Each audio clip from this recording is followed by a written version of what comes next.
All right, what's going on, you guys? Nick here with Nick's on the Power. So I wanted to make a video about Lee Priest. I've said many times that Lee Priest is my favorite bodybuilder, but I wanted to make a video in particular about why Lee Priest was such a good bodybuilder during his era. Obviously, Lee Priest came along in the mid-90s, really during the era of the Mass-Monster, during Dorian Yates' Olympia reign.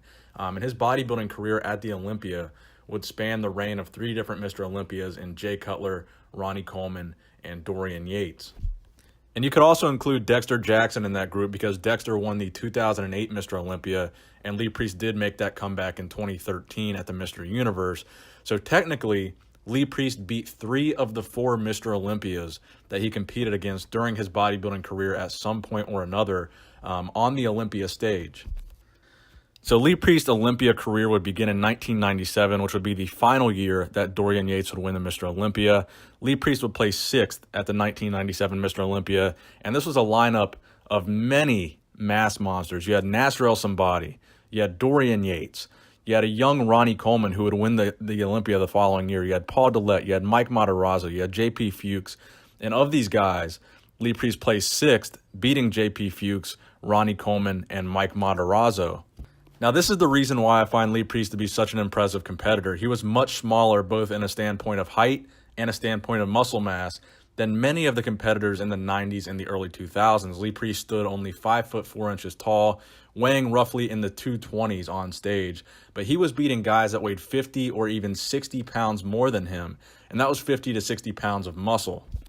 For example, in 1998, when he placed 7th at the Mr. Olympia, he beat Paul Dillette, he beat Gunter Schlierkamp, he beat Ernie Taylor.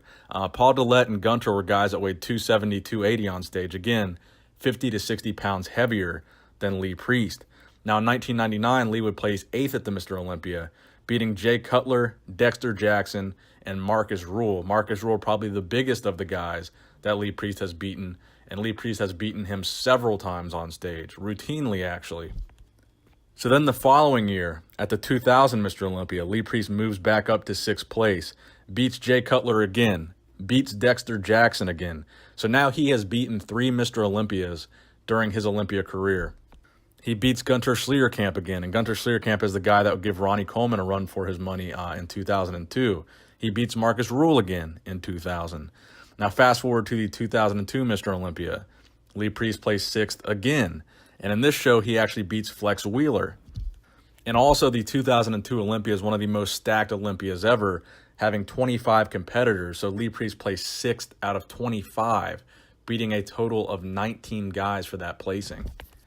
So even though Lee Priest never actually won a Mr. Olympia or never won an Arnold Classic, he did win the Ironman Pro, and he did win the Night of Champions in New York, and he also won the San Francisco Pro as well. But even though he never won that Olympia, I think the fact that he consistently placed so highly against guys that were clearly just monstrously bigger than him makes him the embodiment of what bodybuilding is really about. A bigger guy with worse conditioning, worse symmetry, just less balance and less proportionality is not going to beat a smaller guy like Lee Priest when Lee Priest comes correct and has that good proportion and that good structure. And that's the embodiment of what I think bodybuilding should be about. And of course, in addition to that, in my opinion, Lee Priest had some of the greatest arms in the history of bodybuilding.